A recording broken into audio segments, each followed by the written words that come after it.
Podcaster's Guide to the Conspiracy, brought to you today by Josh Edison and Dr. M. Dentith.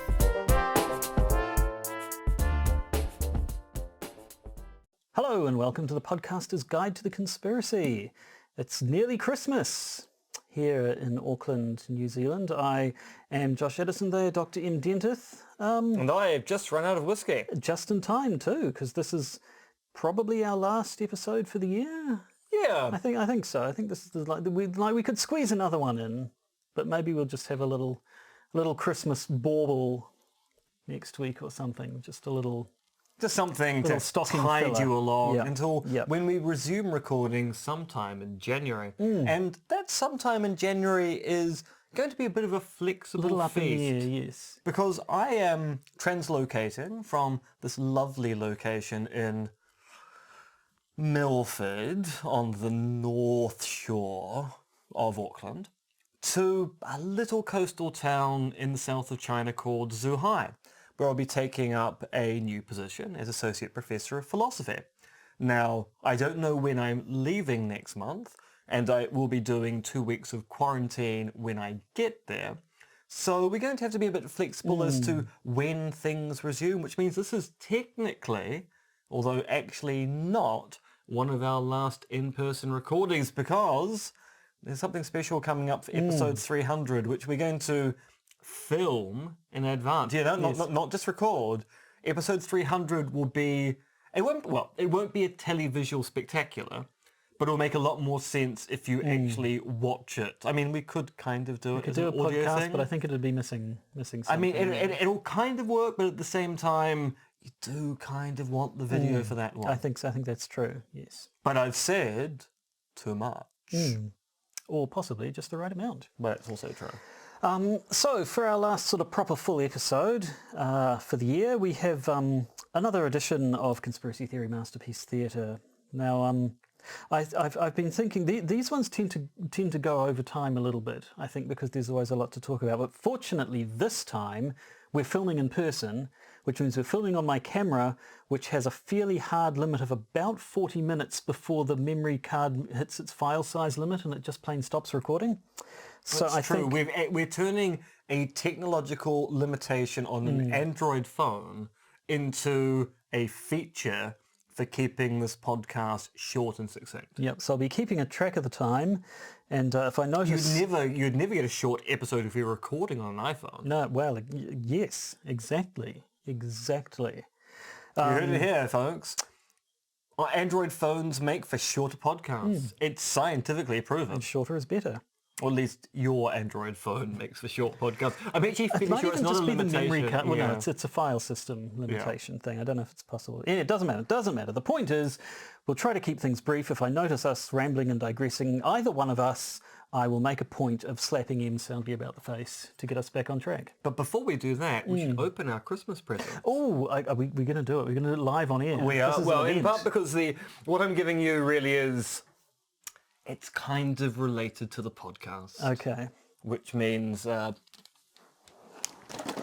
is a fairly visual thing. I think to start off with. But we can shake it in front of our microphones on here. Who's going to go first? I'll go first. Okay, you go first. Because yours may require slightly more explanation. Okay. Well, although I know this actually isn't a present for me, and it's not from you, because apparently it's from one Time Lord to another Time Lord.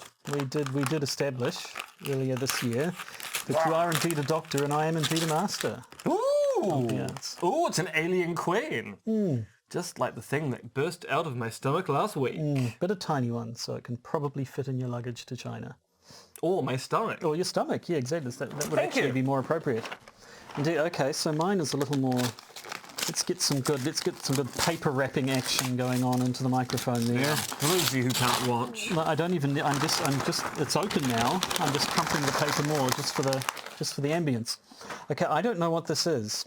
Eternity 2. We've talked about it on the podcast. Have we?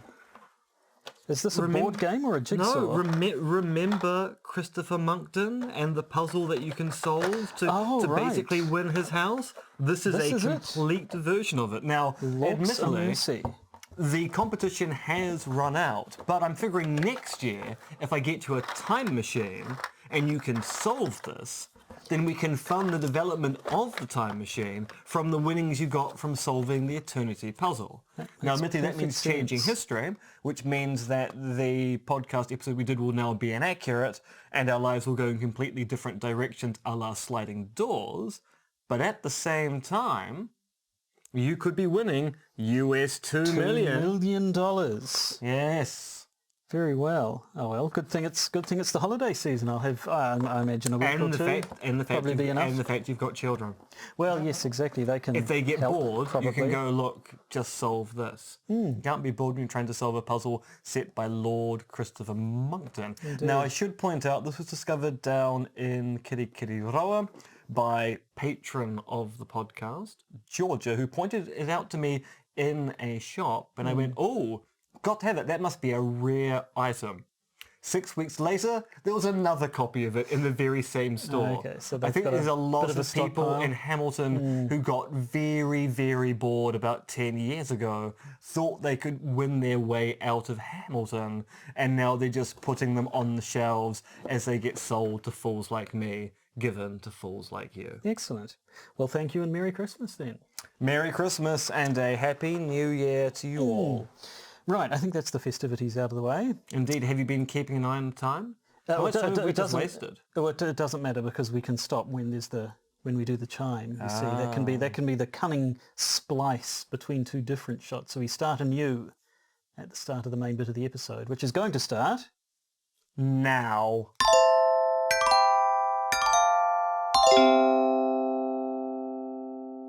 And we're off and time's against us. So this week we are looking at, are conspiracy theories irrational? No, are conspiracy theorists irrational?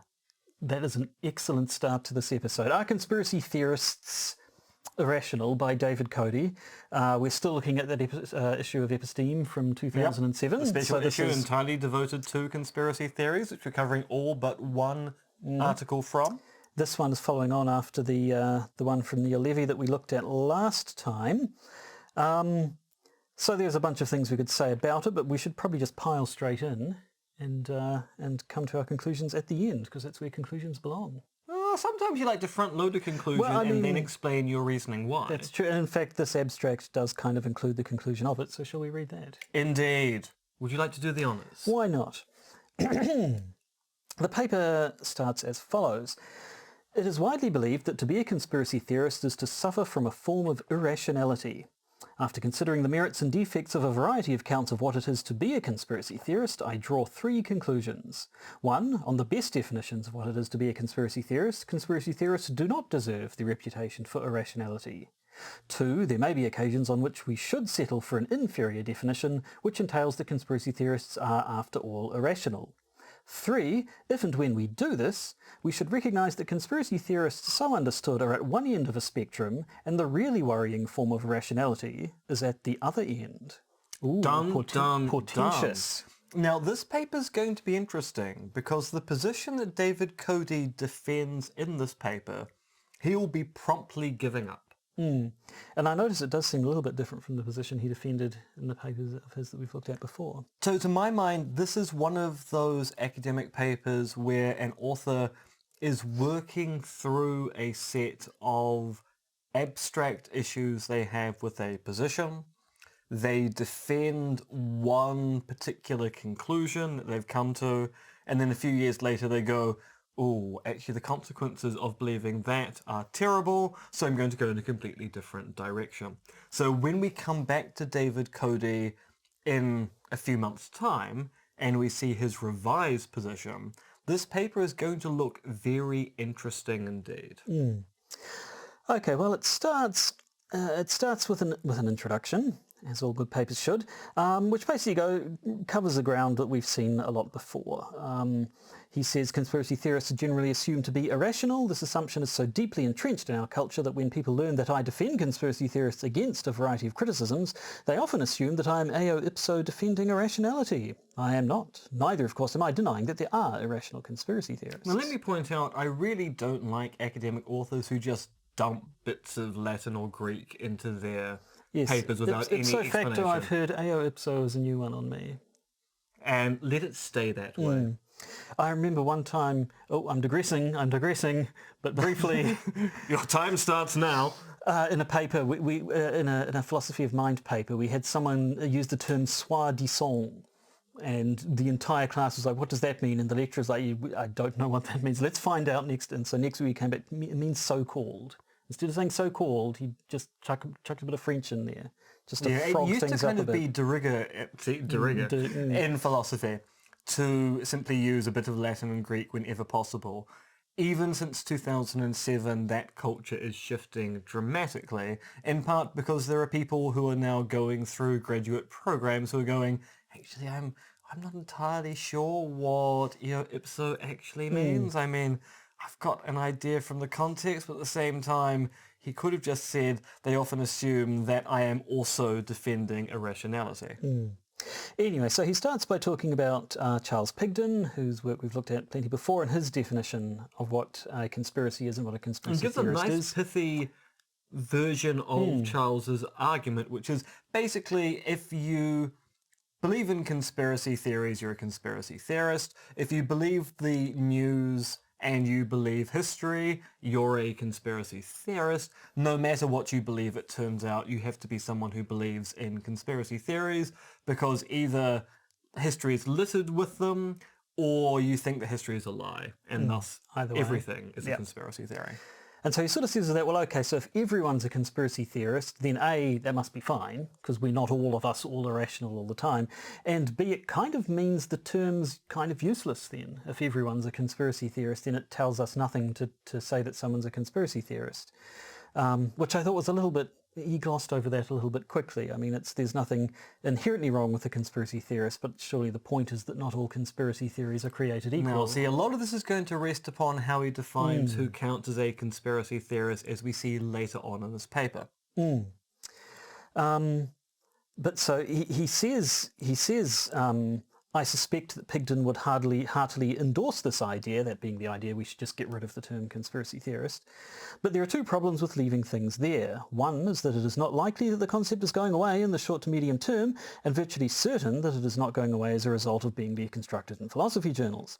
The second is that some dismissive uses of the concept seem to be legitimate. Dun dun dun.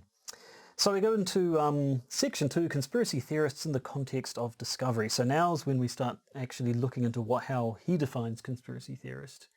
And it happens in a few different ways. Indeed. So he starts off by saying it might be useful to compare conspiracy theorists to theorists of another kind. Number theorists. It's a classic philosophy move. Talk about a kind of theory that virtually no one knows anything about. A person does not qualify as a number theorist just in virtue of subscribing to a theory about numbers. The fact that I subscribe to the theory that 2 is even does not, alas, make me a number theorist.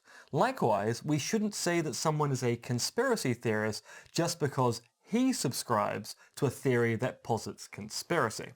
Which seems like a bit of a reach as far as analogies go. We'll see in a second that he's working towards a definition of conspiracy theorist that basically makes it the same sort of theorist as a number theorist or something like that. But this ends up being a bit problematic because most people who work in the philosophy of mathematics will go, I mean, it's true you're not an explicit number theorist who holds to notions of how set theories work, theories of irrational numbers and the like. But it's also quite obvious from the way that you use mathematics that if pressed, you'd be able to explain what you mean by these things and come up with a rudimentary number theory of a kind.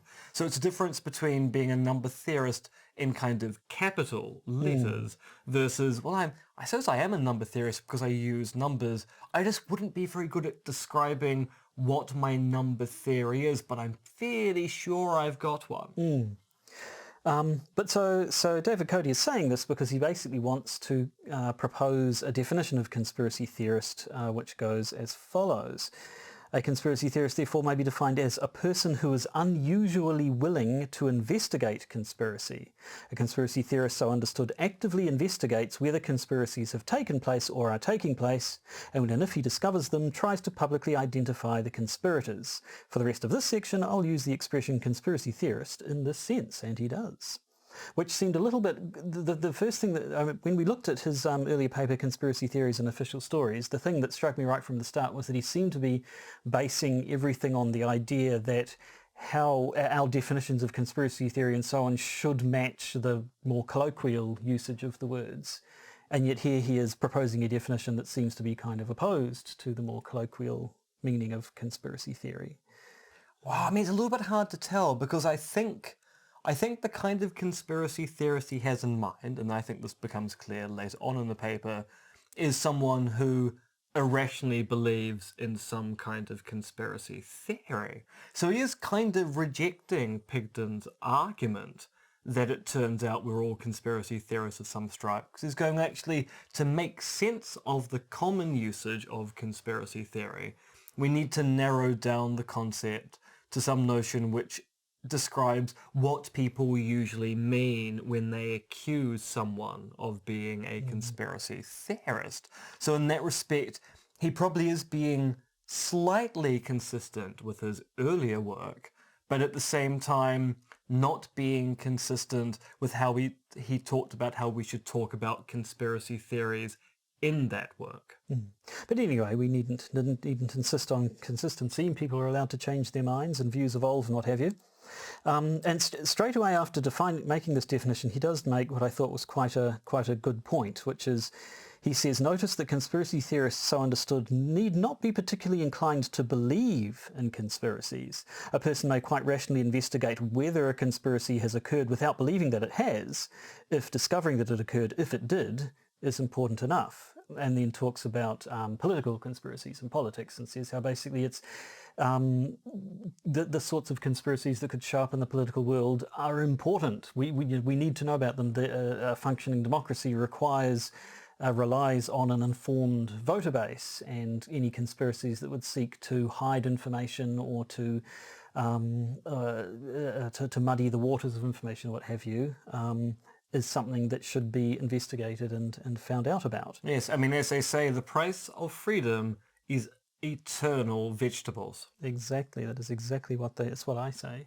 I said it just before you were listening. And I'm a vegan, so I know what eternal vegetables are like.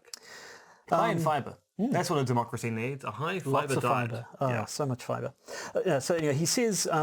So he concludes this by saying, but of course the prima facie importance of exposing political conspiracies when they occur does not on its own entail the rationality of seeking evidence of political conspiracies. If political conspiracies never or hardly ever take place, then searching for evidence of them would be prima facie irrational. But political conspiracies do take place, and on a regular basis, which I think brings in a few different points. And he talks about how Charles Pigden in his papers goes through history and talks about how the fact that conspiracy theories are in the political sphere and in history are basically ubiquitous, which made me think ubiquity. We've done a paper on ubiquity in the past. We have, by one, I believe, Lee Basham. Yes, I mean, Lee Basham wrote the book, or wrote the paper at least, on the ubiquity and resilience of conspiracy theories. And I remember when we looked at Neil Levy's paper last installment, I was surprised when he brought up a couple of points that seemed to be things that Lee Basham explicitly dealt with. And then again, we sort of came up with another point that I would expect a person making that point to cite Lee Basham. But again, he doesn't. I wonder, is it just a case of the Australian philosophers sort of talking amongst themselves because it's easy, you don't have time gaps and distance and communication issues, or is he... Yes and no. So you could understand that for, say, David's first paper, maybe when he wrote it before it was printed in the book, Conspiracy Theories, a Philosophical Debate, he was unaware of Basham's work. But David's the editor of this volume, has presumably invited Lee to contribute a paper to it, so he should now be aware of it. I think it's probably more the case, and I think this is fair to say, David doesn't quote much. So he will only quote things which are directly related to what he's saying, either as I'm furthering the idea of X, or I'm replying to the ideas of Y. He doesn't in his work tend to then go, also other people have written upon this, see this. So it seems to be his particular style is to simply underplay citations and not do the kind of, if you want to know more about this, see this thing, and this thing. And I kind of know this from having edited David's work and taking conspiracy theories seriously. I would on occasion suggest it might be nice to link this point to earlier points made by this, and he was quite resistant to putting those references Oh, in. well, there you go. I mean, it's not a hole in the paper or anything. I don't think it's just I was surprised to see this point It's just a very made. different style. Yeah. Anyway, so But the other thing I want to note here, so this claim, if political conspiracies never or hardly ever take place, then searching for evidence of them would be prima facie irrational. I think that's plain wrong. If you live in a world where it's impossible to conspire, or conspiring is incredibly difficult, then it might be the case it's prima facie irrational to search for evidence of conspiracies. But if you live in a world where it is logically possible that people could start conspiring even though they have never conspired in the past, then actually some vigilance seems like a good idea there, because if the system can be rorted, you can expect that at some point in time someone's probably going to try. So I don't think it's irrational to be looking for evidence of conspiracies just because you don't think they take place. You might go, it might be a bit of wasted effort, but at the same time, a bit of vigilance. something we need to know, be sure of. Yeah. You need to be eating your freedom vegetables. No, fair enough. Okay. So that's sort of section 2. He's brought up this definition, this one possible definition of conspiracy theorists, people who are sort of particularly into investigating conspiracies, not simply anyone who happens to believe that a particular conspiracy theory exists, because that's everyone. But now he moves on to a second one, into section 3, conspiracy theorists in the context of justification. Yeah. So he ends section 2 by saying, conspiracy theorists run the risk of becoming over-invested in the prevalence and significance of conspiracy, leading them to exaggerate evidence for conspiracies or ignore evidence against them. And then moves into section 3 saying, if this happens, they'll be conspiracy theorists in another sense as well. To say that someone's a conspiracy theorist in this sense is to say that they are excessively willing to believe conspiracy. And of course, recall before he was just saying in that other sense, you're not required to believe these things, you're just interested in investigating them. So he says the problem with such conspiracy theorists is not necessarily that they believe in too many conspiracies, they may believe in just one vast conspiracy. Rather, the problem is that they tend to exaggerate the extent to which conspiracies, however many of them may be, explain observed phenomena. And this then, he wants to say, is an irrational sense of being a conspiracy theorist. And so he states, this is a form of irrationality.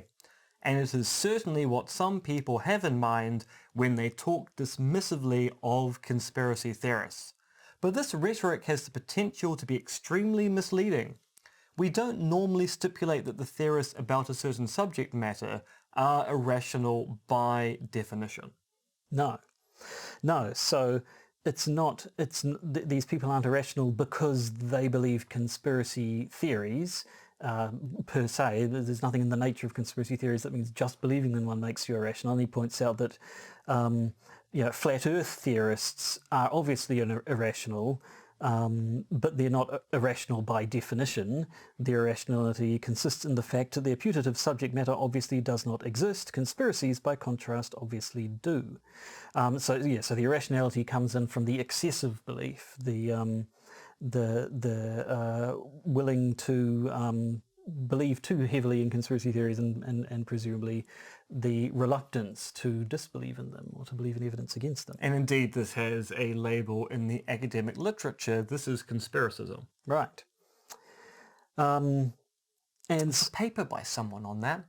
I think it's me. It's quite positive. That is your Twitter handle. It better be you. Yeah.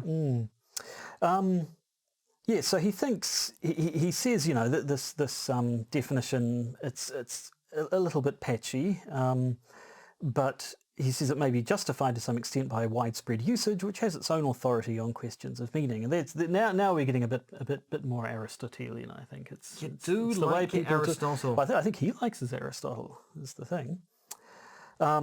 So now he said, so we've got one definition of conspiracy theorist under which that person is not by according to that meaning, irrational. And then we have another definition of conspiracy theorist, and a person, if you define conspiracy theorist that way, then you are justified in saying conspiracy theorists are irrational. And then he gets to his third point he wants to make, where things are not so sure. Then he wants to start talking about the other issue. So you have conspiracies, and thus you have theories about conspiracies, which you might want to investigate to check whether those putative conspiracies are going on. Then you have the conspiracists, under his definition, the people who excessively believe conspiracy theories and act in a kind of irrational way.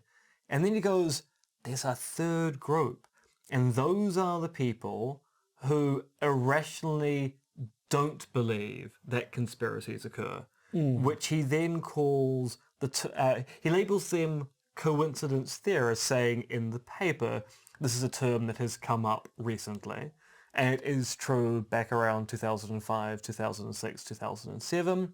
People were talking about coincidence theorists. It hasn't really settled into common usage at all. Wasn't a term I'd heard of before I read this paper. I mean, sometimes they get referred to as cock-up theorists, but a cock-up theorist is not the same thing as a coincidence theorist under this particular definition, because the kind of people that Coady is concerned about might not even exist. Well, no.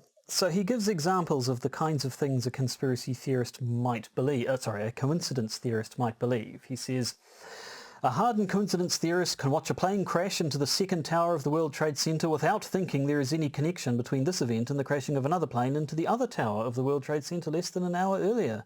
Similarly, a coincidence theorist could be aware that all 175 editors of Rupert Murdoch's publications around the world endorsed the invasion of Iraq without seeing any connection between their expressed views and those of their boss. And I've certainly never heard a person express those views, and I have a hard time imagining any person who would believe things like that. So I think the issue here is Coady is responding to hyperbole with more hyperbole. So he's going, well, look, if you believe that conspiracy theorists generally are irrational, and thus they believe in conspiracies that do not exist, then I'll counter that with the coincidence theorist who is unable to ever connect the dots.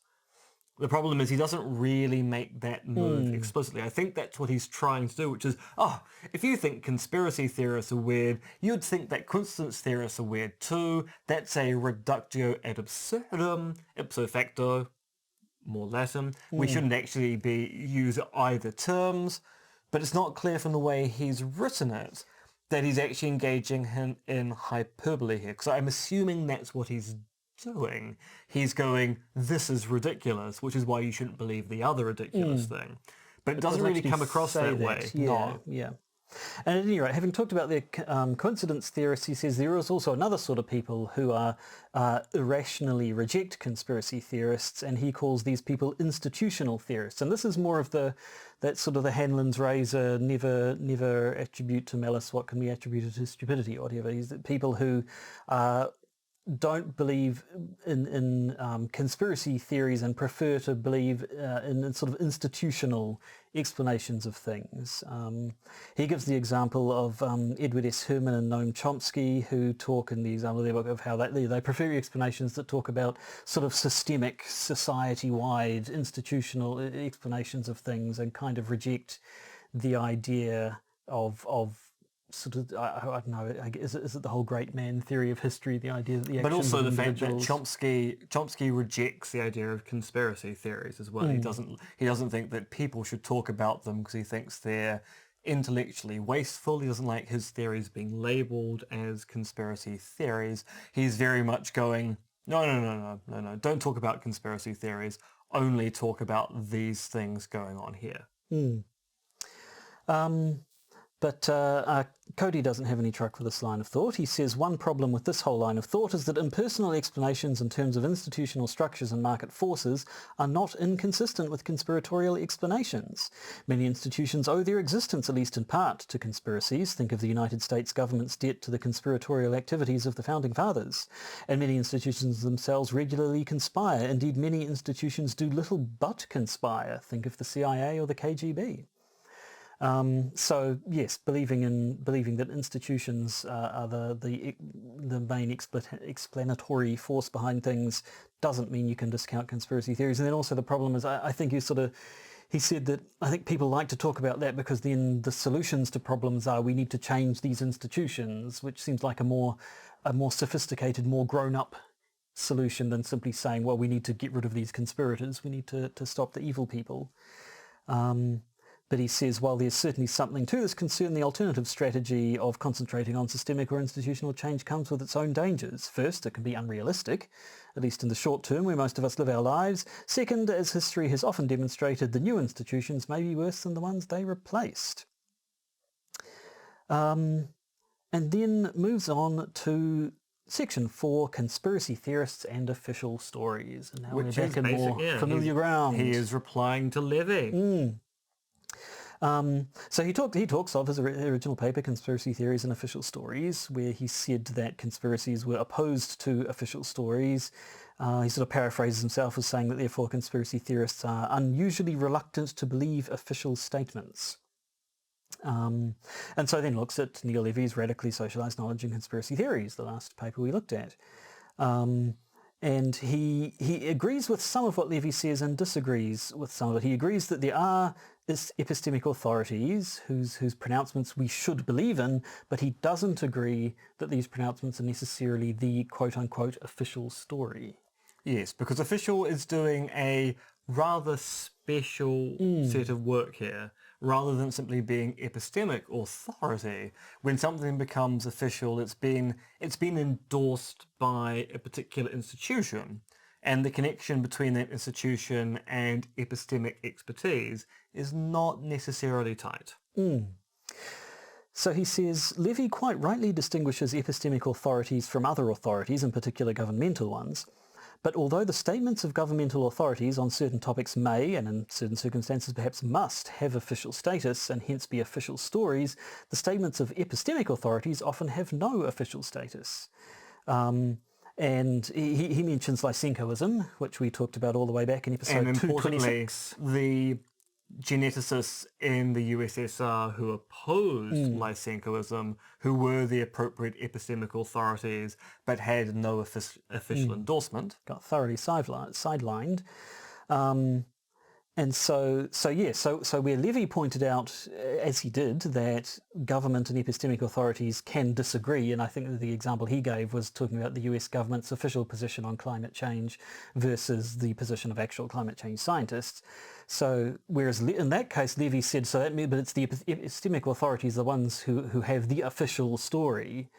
Coady disagrees with this. He says the official story is what the people in power say, essentially, and that is more what people mean, I think, when they talk about the official story. And I don't know. I casting my mind back a couple of weeks, I don't know if we actually criticised Levy explicitly for this, but we probably should have, because it does seem to be a good point. Levy just I've criticised him in print. Well, there you go. So yes, this idea that he defines official story as the official story as the story of the people who are qualified to make that pronouncement, but that isn't really what we mean by official story most of the time. No, we tend to take it to be an announcement made by people with institutional credence, but whoever has institutional credence doesn't necessarily make them someone who's an epistemic expert. He talks about Levy's comments on the media, which I don't think we talked about last time because they're mostly in a big footnote. I remember there was a footnote in Levy's paper where he sort of said, kind of excused the media for getting things wrong on the invasion of Iraq post 9/11, and sort of said, that was because they'd been led astray by their sources and what have you. By that naughty Tony Blair. Naughty Tony Blair. They're making a musical about him, Really? Yeah. But that's not that seems like a bit of a cop-out, and especially because the media is an authority. They might not be an epistemic authority, but they are an authority, and what they say is often taken as being the official story. So Coady finishes up saying, it may be that in an ideal society, official stories would carry an epistemic authority, such that it would almost always be rational to believe them, but that is not our society, nor, I suspect, is it any society that has ever been or ever will be. So he does point out that he goes and quotes his previous papers to say, now look, I'm not saying the government story is always the official story. They can differ. He says in this paper, although governments are obvious sources of what I've been calling official stories, they are not the only sources. Both the media and the academy are, in virtue of their power to influence opinion, sources of official stories as well. And I think that seems to be the salient point. It's the properly constituted epistemic authorities may be completely on the money, but if they can't persuade anyone that what they're saying is true, then their story isn't the official story. No. Now, because Coady is concerned that maybe Levy has got the wrong end of the stick by replying to him, Coady goes, look, I will provide an actual definition of what I mean by an official story. So it says, now I will be more explicit and define an official story as a version of events propagated by an institution which has power to influence what is widely believed at a particular time and place. I think this definition conforms to ordinary usage. Furthermore, it is, outside of any specific context, epistemically neutral. And what he means by that is that the sorts of institutions that he's talking about, they can have the power to influence on account of them being reliable and trustworthy, on account of them being epistemically good, in quote marks. But they can also have the power to influence because of, say, they hold a monopoly on the information, or because what they say conforms to people's existing prejudices and so on. They could be epistemically quote unquote bad. So it's not a statement of the institutions themselves, whether or not the influence they wield and the official stories they promote are intrinsic to them. How are we doing for time? We've got probably 8 or 9 minutes. I don't know. We might have to stick in a sneaky cut. We might just have to stop and start again. Why don't we put in the cut now? Should we put in a sneaky cut? Nobody look! Nobody look! Seamless. Utterly seamless. So moving on to the final full section before the conclusion, which is section 5, Conspiracy Theorists and Intellectual Autonomy. Coady now has a look at the ideas that Levy and Brian L. Keeley before him were looking at, and the downsides of being the bad sort of conspiracy theorist. So you'll recall Keeley sort of said it can lead to basically being too skeptical, a too broad skepticism. And Levy took it even further than that and said that you can end up cutting yourself off from the sorts of epistemic intellectual apparatus that we all rely on when coming up with views every day.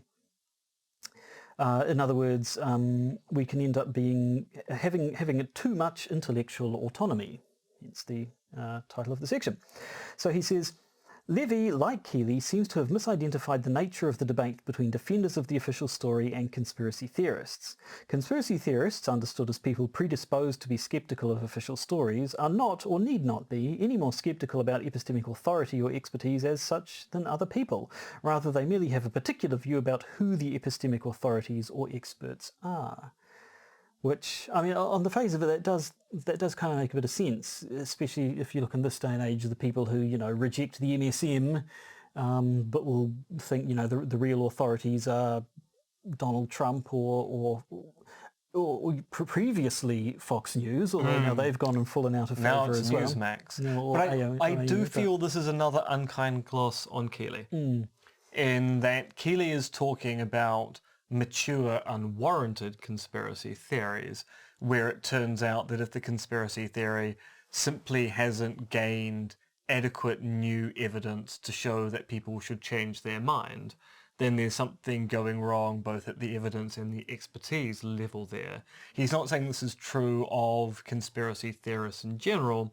He's talking about a particular kind of conspiracy theorist. Yes, so possibly doesn't apply, but at any rate, Coady wants to say that there are two problems with the idea that trusting in your own epistemic resources is an argument against conspiracy theories in general. First of all, he wants to say that being irrational, quote unquote, in this way can be a good thing, and looks at the idea of information cascades, which is the idea when you can get something that's has come up amongst possibly a small group of people, but it sort of gets repeated by other people who then repeat it by other people who then repeat it by other people, and so by the time a person encounters this idea, it's no longer actually clear that it's really just the theories of a handful who kicked this whole thing off.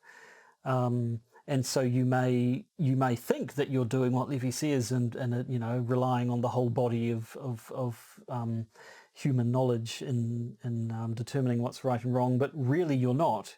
And indeed in that case, relying on your own epistemic resources could actually be a good thing and might motivate you to look into it and realize that this is on much shakier ground.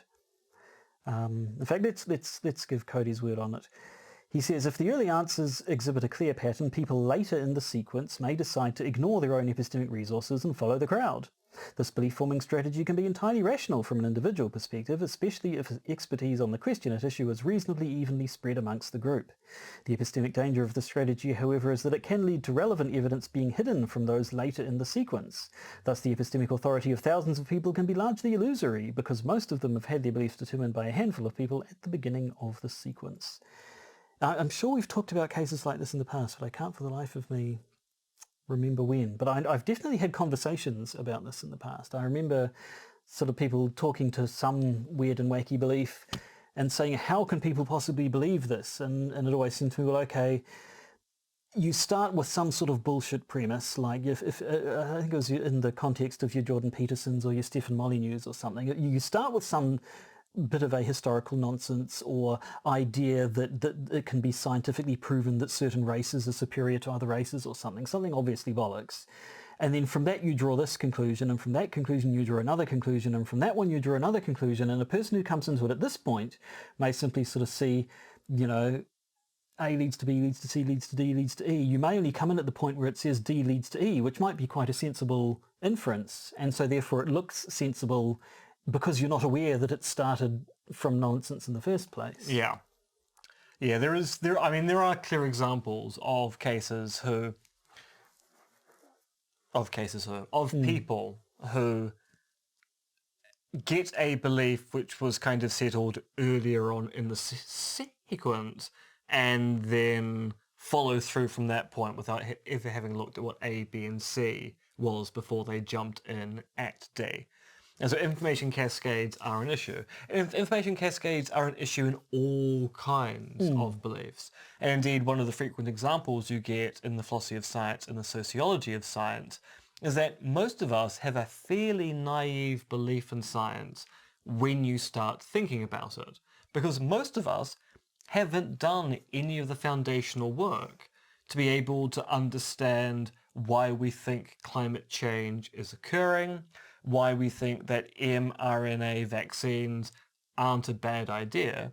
We're simply going, oh look, but all these other people over here, they don't believe it's a bad idea.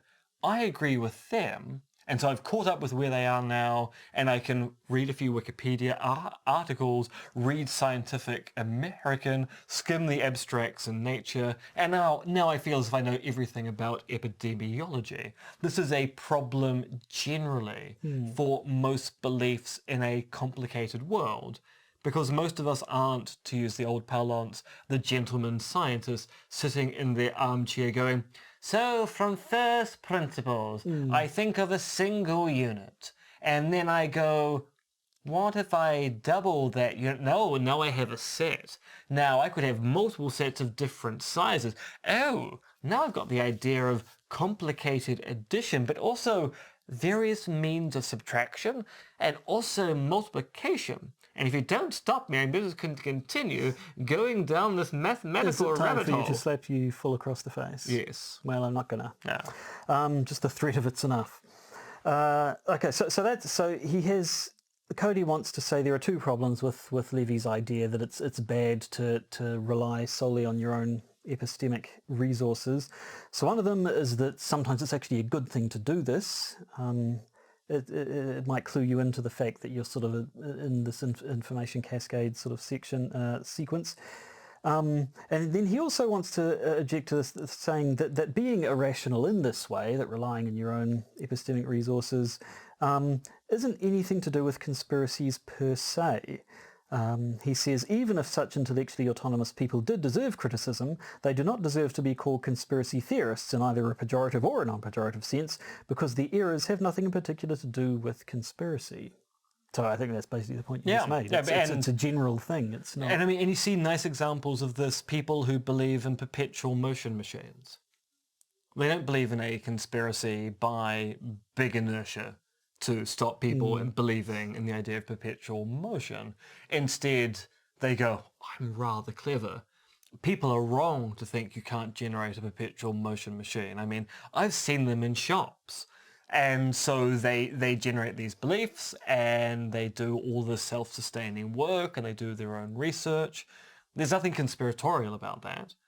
And we find examples of that everywhere. So it's kind of wrong to specifically pick upon the pejoratively labeled conspiracy theorists for something which is just a general thing about beliefs in the world. Sometimes people go down rabbit holes, and not every rabbit hole is a pejoratively labeled conspiracy theory. It's not. That's true. Some of them have rabbits in them. It's true. And if you can fit a human being down a rabbit hole, it's either a very small human or it's a very large rabbit. Well, I mean, Winnie the Pooh, he fit down one, and he was a bear. Like, bears are bigger than people. It's true, but he was a Pooh bear. He was a teddy bear. Yes, that's true. No, he was specifically a Pooh bear. Yes. Pooh. I fear we're digressing, but that's okay, because we're at part 6, the conclusion, which basically sums up essentially the 3 points he made right back in the abstract. So he says in his conclusion, the highly polemical way in which the expression conspiracy theorist is often used means that it's unlikely that any single definition can be thought of as correct. The question therefore is not what is a conspiracy theorist, but how and whether we should talk about conspiracy theorists. So he agrees. Actually, so, look, let me just... It is unlikely that any single definition can be thought of as correct. Philosophers can stipulate meaning, though. So you can go look, for the purposes of discussion, what we should be talking about is X. And arguably, the kind of work that Pigden has been doing, which is to say, if you think conspiracy theorist just refers to this pejorative class, you're a moron. We're all conspiracy theorists. Pigden is engaged in reclaiming the term by saying, look, we should just stipulate if you believe in conspiracies, you are a conspiracy theorist, and you believe in conspiracies, so you are a conspiracy theorist. Yeah, so, but he agrees right at the beginning of his conclusion that it is a bad thing that the label conspiracy theorist can be used to silence people or to stifle debate. But the question now becomes, okay, so what do we do? What do we do about that fact? We know this is a thing we've talked about time and time again, that, you know, the whole John Key, Nikki Hager thing. You can say of a person, authorities can say of a person, they're just a conspiracy theorist. And the public can go, I mean, that's right, but is their conspiracy theory wrong? So in order to stop the authorities from getting away with this, what can we do? Well, the first possibility, Coady suggests that Pigden suggests that we should just get rid of the label altogether. Which I don't think is true. Yes, I don't think Pigden would agree with that. I think that it still matters that what you're a conspiracy theorist about. So the fact that we may all be them doesn't mean that it's a useless term. But so he says, so that's one possibility. The other possibility is that we could talk about conspiracy theorists without the negative connotations of irrationality. In other words, using the first of his two definitions of conspiracy theorists. Which allows that people can investigate conspiracy theories without necessarily believing them.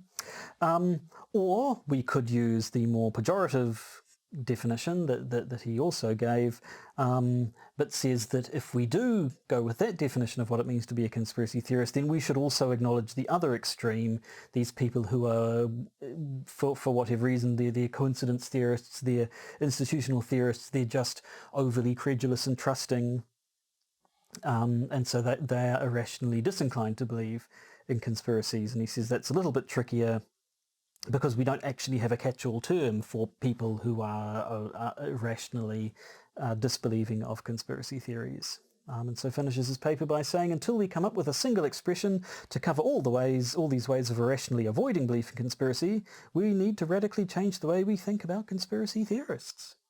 That's probably true. Yeah, that is probably true. But I think this does seem to be, and correct me if I'm wrong, but this does seem to be still mired in a sort of generalist kind of thinking. He wants to talk about, even though he's allowing for different senses of what it means to be a conspiracy theorist, he wants to be able to say that they are either irrational or irrational per se, when it seems like really what you want to say is they're not inherently either, and what makes them irrational or irrational is the particular conspiracy theory that they espouse, promote, or advocate.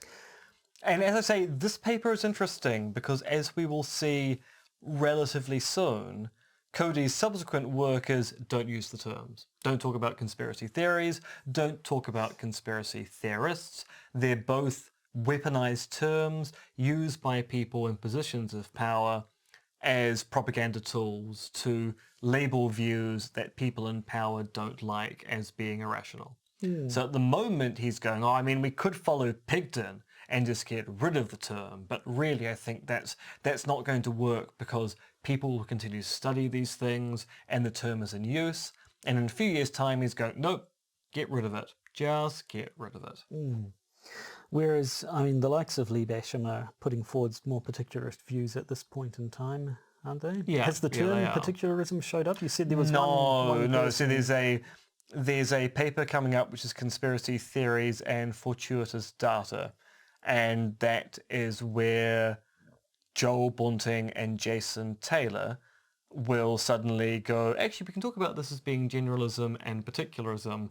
And then people go, those are the labels we were looking for the entire time. Well, there we go. And it's kind of fascinating because it's their only contribution. And I believe they've both left academia, so they might not even be aware how well cited they now are. Interesting. Yeah, so like the last few papers we've looked at, I thought there are a bunch of good points in there, a bunch of things that I agreed with. But yeah, I think the whole thing is still stuck in trying to be a generalist about these things when generalism just seems to cause more problems. Precisely. Now, you know what doesn't cause problems? Arsenic. And patron bonus content, specifically, yes, right. Specifically a fascinating That's article by Human, which we'll be looking at in relative depth after the break. Then we'll be talking about, an ex-cop who held a man at gunpoint for those fraudulent ballots that didn't exist in the US. What a scamp. That sounds fun. Then we'll be following that with actual evidence of fraudulent voting in the US, and you won't believe who was responsible for that. And then a follow-up on the poisoning of Alexei Navalny, and an interesting story about how the World Health Organization might be conspiring with the government of Italy to ensure that a particular Italian health minister isn't embarrassed by a report on COVID-19. Well, there we go. So if you would like to hear more about that and you're currently a patron, then I've got good news for you, because you can. If you'd like to hear more about that and you're not currently a patron, then it's as simple as becoming one. Just like Joe. Yep, just go to patreon.com and look for the Podcaster's Guide to the Conspiracy, and you can sign yourself up. And if you are quite happy just being a regular audience member, well, that's fine as well. And no matter where you are and how much money you give us, thank you for listening. And I guess sort of Merry Christmas and Yuletide felicitations and all of that business. And also, just in case you're listening to these episodes out of order at some point in the future, Happy New Year's, good Easter, good Yom Kippur, a happy Ramadan, good Thanksgiving, and basically any other festive day that you that might, Chinese New Year. Gong Si Fat Kai? No. There's the Cantonese and the Mandarin, and I always mix the two. I always speak half in one language and half in the other. Anyway, yes, so just general well-wishing, I think. Yeah, I mean, whenever there is a holiday, we wish you well. But for now, I think we'll sign off for 2020, a peach of a year. And talk to you all another time. Yeah, we'll talk to you later, hopefully in the glory of 2021, a year that I would like to think cannot be as stressful as 2020. But I'm beginning to think actually might be. Oh well, goodbye and good luck. Yeah, good luck. You're going to need it.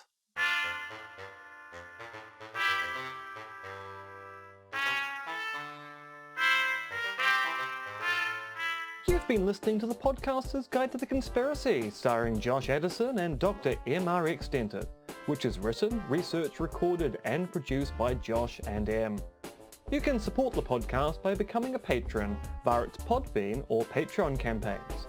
And if you need to get in contact with either Josh or M, you can email them at podcastconspiracy@gmail.com or check their Twitter accounts, Monkey Fluids and Conspiracism.